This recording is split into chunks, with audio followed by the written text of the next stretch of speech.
మా ఆంధ్రదేశంలో తూర్పుగోదావరి జిల్లాలో పీగన్నవరం దగ్గర డొక్కా సీతమ్మ గారని ఒక మహాతల్లి ఉండేది. గోదావరికి వరదలు వచ్చాయి. ఎక్కడో మధ్యలో ఇసుక తిన్నె మీద ఒక వ్యక్తి ఉండిపోయాడు. అక్కడి నుంచి అరుస్తున్నాడు, సీతమ్మ ఆకలేస్తోంది, సీతమ్మ ఆకలేస్తోందని. నిరతాన్నదాత డొక్కా సీతమ్మ గారు. ఆ వరదలో ఈదుకుంటూ వెళ్ళడానికి ఎవరూ సిద్ధపడలేదు. ఆవిడంది, ప్రాణం పోతే పోయింది, కానీ అన్నం గిన్నెలో కట్టుకుని నెత్తి మీద పెట్టుకుని నేను ఎడతాను. భర్త గారు అన్నారు, నేనుండగా నీకెందుకే ఆ బాధ, ఏమైతే అయింది, పడవేసుకుని నేను ఎడతానని చెప్పి బయలుదేరుతుంటే మహాతల్లి ఇంత చలిగాలిలో నీటి మధ్యలో చిక్కుకొనున్నాడు.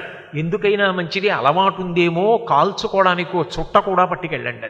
ఆయన అన్నపాత్ర పట్టుకుని పడవేసుకుని దాటుకుంటూ వెళ్లి గోదావరి మధ్యలో చిక్కుకున్నటువంటి వ్యక్తికి అన్నం పెట్టి చుట్ట ముట్టించి ఆయన పొగ తాగుతుంటే తిరిగి వచ్చాడు. అందుకే చిట్ట చివర ధనమంతా అయిపోతే ఆయన వెళ్లి పొలం దున్నుతుంటే లంకి బిందెలు దొరికి మళ్ళీ అన్నదానం చేయగలిగారు. ఇద్దరూ ఒక మాట మీద వెళ్లారు కాబట్టే దంపతులిద్దరూ తరించారు. మహాపురుషులు సిద్ధి పొందినప్పుడు ఎలా వెడుతుందో తేజస్సు, అలా డొక్కా సీతమ్మ గారు శరీర త్యాగం చేసినప్పుడు అమలాపురం, ఇందుపల్లి అటువైపు విద్వాంసులు కూర్చునుండగా ఆమెలో ఉన్నటువంటి ఆత్మ జ్యోతి స్వరూపంగా ఆకాశ మండలంలో ప్రయాణించి ఊర్ధ్వలోకాలకి చేరింది. ప్రత్యక్షంగా చూశారు చాలా మంది. భగవాన్ రమణుల యొక్క ఆత్మ జ్యోతి వెళ్ళినట్టే వెళ్ళింది. అంటే దంపతులిద్దరూ ఏకోన్ముఖులై నడవగలిగినప్పుడు, చెయ్యి పట్టుకోగలిగినప్పుడు, ప్రస్థానం చెయ్యగలిగినప్పుడు లక్ష్యాన్ని చేరుకుంటారు.